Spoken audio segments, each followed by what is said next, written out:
एक गांव में एक किसान रहता था। एक बार उसे कहीं से बाज का एक अंडा मिला। उसने वह अंडा मुर्गी के अंडों के साथ रख दिया।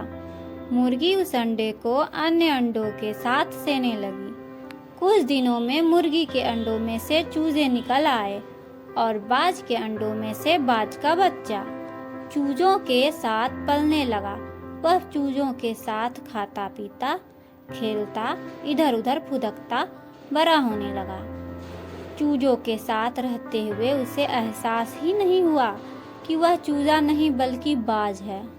वह खुद को चूजा ही समझता था और काम उन्हीं की तरह करता था।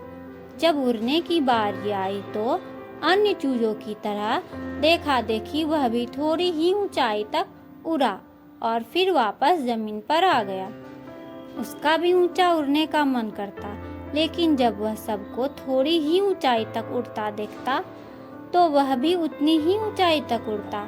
ज्यादा ऊंचा उड़ने की वह कोशिश ही नहीं करता था।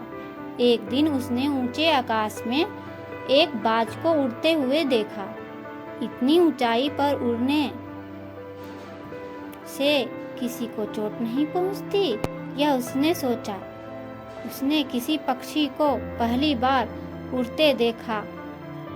उसे बड़ा अचरज हुआ। उसने चूजों से पूछा, वह कौन है भाई जो इतना ऊंचाई पर उड़ रहा है?